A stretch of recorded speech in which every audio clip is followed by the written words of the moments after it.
Review. My name is Robert White, and we have with us, as always, Jacqueline Trimble. Hey, y'all. All right, and we're rocking and rolling. And ladies and gentlemen, tell you what, Dr. Trimble is getting close. Almost over but the shine. We got it's- 1 more month, 4 more weeks. It's getting close. Countdown.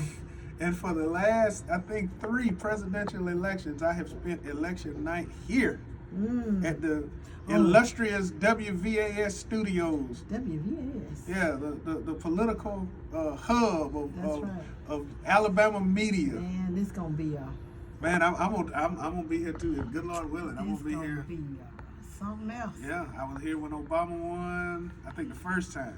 Okay. And I was here when Trump won and Biden. And I'm gonna hopefully, like I said, if the Lord's will, I'll be here again. Right, to be on these airwaves when maybe we will announce another history. Well, either way it goes, it's gonna be historical, you know.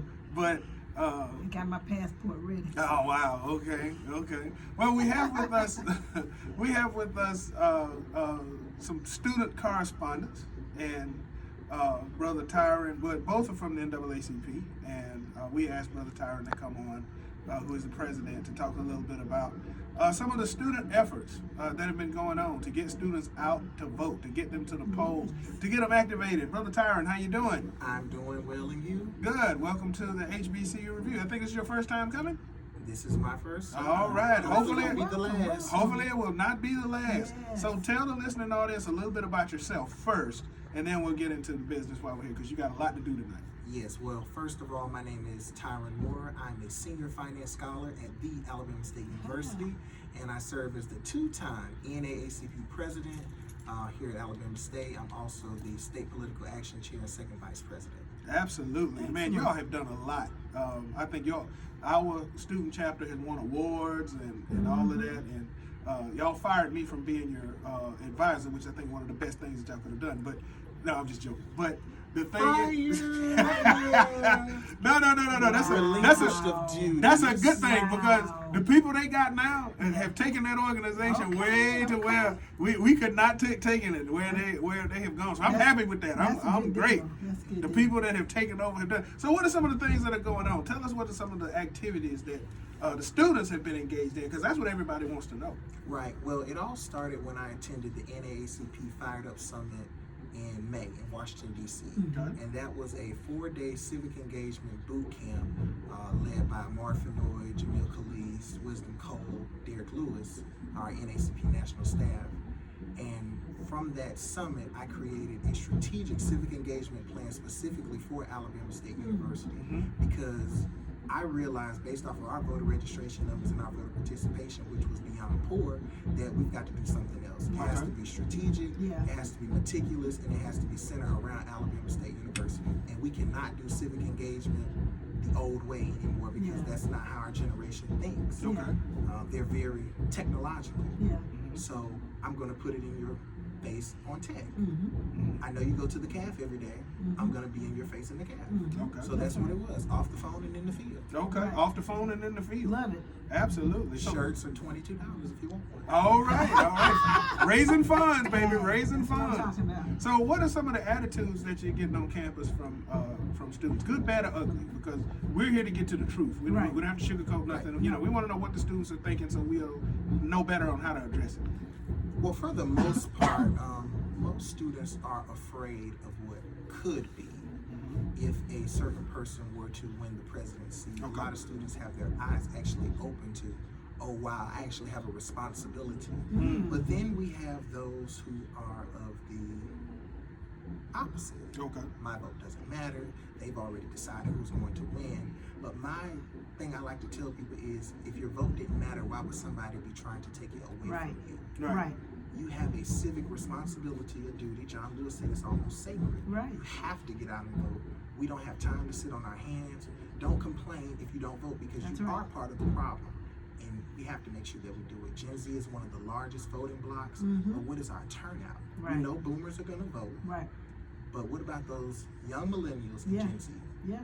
What about them? So in your opinion, and Dr. Trump, you can chime in anytime you want to, in your opinion, I mean, has my generation really prepped you all's generation for your responsibility, or How do you all view that? Do you all, look at us as having been responsible for a lot of what some people call the voter apathy or the lack of participation? Maybe in the way that we've approached it. So what do you all think about that? Or if you ever thought at all? I think it's not just a one-off. I Okay. think it's a combination of things. Okay. But the way I like to put it is, do you know simple 7th grade civics? Mm-hmm. They're taking it out of school so you won't know it. Right. As a parent, are you sitting down having these conversations with your children when they're young? Mm-hmm. Are you taking them to the polls with you so they can learn civic responsibility? That's right. But did somebody teach it to you? Yeah. Ma'am. And I Absolutely. recently was featured on Share the Mic podcast, and I said, when you reach voting age, do you not pick up a book or a telephone and figure it out for yourself? It's not on the older generation always to blame. Sometimes we've got to look at ourselves and say, did I do my part? Did I do the research that I needed to do? But then when it comes to not necessarily your generation, maybe a little bit older because you're kind of young, Dr. White. Oh, well, thank you. Thank you, brother. Thank you. But there's a difference between old folks and elders. Okay. We, in civic engagement, we run into a lot of old folks. Mm-hmm. Well, back in my day, this is how we did it, and we knocked on doors and we marched. Lord have mercy. Bless your heart and all your parts. Yeah. However, we can't do it now. Mm-hmm. But when you have elders, people who want to tell you the stories, give you the wisdom, and actually put you at the forefront of the movement, because your time has not passed, but your time has passed to be in the front. New energy. I mean, revolutions are always fought by young people. Absolutely. Yeah. And we can't have a movement without young people. Right. And some of us don't look at it as a moment. We're looking at it as a movement. Right. So what is your prediction? How are you think things going to go on the campus on voting day? Do you think we're going to get a good turnout, or do you think it's going to be sluggish? What's your expectation? I'm known as the vote man, Mr. Voter Registration. All right. My car is now called the Voter Registration Mobile. Okay. I'm the voting Google and Bible. All So right. all things vote through these Alabama State students, bless their hearts, come Excellent. through Tyron Moore. Okay. So I don't think we're going to have a problem with our turnout Okay. Excellent. here on this campus. Because I've informed our students that they have a black job to do. Ooh, and their black yes. job is to get out and vote, because Alabama State University sits in Congressional District 2. We have fought for another black district in the state of Alabama. We Yes. can't afford to lose it. The students who live in Georgia, Pennsylvania, go home. Do that absentee ballot, Right. because you have a job to do as well, because Right. we can't afford to lose those battleground states. Right. That's excellent. I've been talking to my classes about voting, and they are fired up, more fired up than I've seen students in a long time. And they were, there was one person in the class that just sort of said, I don't know if I'm going to vote, what difference does it make? I didn't have to say a word. Those students turned around and schooled this young man, broke it down. So you're doing something. It's a great job. Yes, so we have our march to the polls at 11 a.m. on election day in the Levi Watkins Learning Center parking lot. Students, faculty, staff, if you voted absentee, if you went home at 7 and you came back, come out and march with us. Okay. But we want everybody to do their civic duty and make sure they go out and vote, no matter what, no matter who you vote for. Right. But make sure that you vote for democracy and the candidates who represent so whatever democracy looks like to you. And if you don't know what democracy looks like, if you don't vote, you'll find out on November 6th. Ooh. You remind me of Yes. of another person who ASU personality that kind of took over the situation like you did, made it your own, and really generated a lot of fire in the political process, and that's Quentin Ross.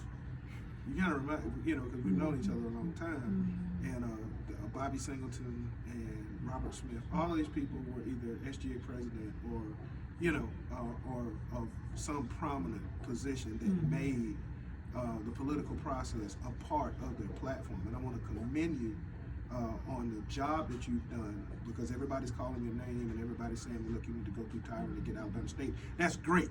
You know what I'm saying? And anything that we can do to help you, and support you and the organization, right, with what's going on, we'll do it, because you all are doing a great job. I'm so proud of you. Keep up the good work, and we got you back. Thank you. I appreciate. And I would just like to say before I go, Okay. it wasn't always like this. Right, I know. I had to fight We for know. it. Right. But it was a good fight. And that's okay because the results produced. Yes. National College Chapter of the Year. See? Region 5 Organizer Wow. of the Year. See? That's fantastic. 3-time State College Chapter of the Year. And the inaugural recipient of the Alabama Organizer of the Year. So for those of you who are a little upset with me, that's okay. But on November 6th, you'll be all right. Your feelings will be okay. Absolutely. And who do you have with you? I think you have your press. Yes, I do have to shout out. Remember She the did press. travel with me, my The heat. co-chair Yeah. for the Press and Publicity Committee, Jada Whitfield. She's a little shy. She'll just say hello and wave her hand. Hi, how are you guys? All right, Jada, where you from? Fort Lauderdale, How Florida, you classified? sophomore. All right, all right. Jada's a part of my team. I want to thank all of the people who supported me in these efforts because it hasn't been a one-off thing. I've got one of the best chapters. Well, I do have the best chapter. Got the most. That's right. But I do want to thank all of them because they have been with me since the beginning. I don't do it on my own. I fuss and I fight, but it works out. They Yeah. still love me. I love them. Yeah. Very good. And Very good. and it was a lot of struggle to get up to where we are now. It was a struggle, and I think, like I said, I think the students, for doing such a phenomenal job of keeping it going. That's all I'm saying, and we're gonna keep on fighting. So, all right, brother. Thank you for being on HBC. I know you gotta go. You said you had a lot of stuff to do. Now, if there's anything else you want to say, go ahead. This is It's your spot. platform. Okay, because we got students listening, we got alumni listening, we got faculty listening, we got the members of the community listening. Just remember, on November 5th, please, if you do nothing else, go out to the polls. Take people with you. Call your family and friends. Make sure they register. Pookie, Ray Ray, Man, Peanut, everybody. Please make sure you go out to the polls. If you have an elderly family member, make sure that you go with them because some of their polling places might not be as accessible. And remember, the charge to young people is when young people stand up, the world takes notice. Young That's right. people, you have to be at the forefront because there's no movement without you. And remember, it's not a moment, but a movement. All right. Man, I want to see Black Power after that I one. know, right? You can say After that one. Well, thank you.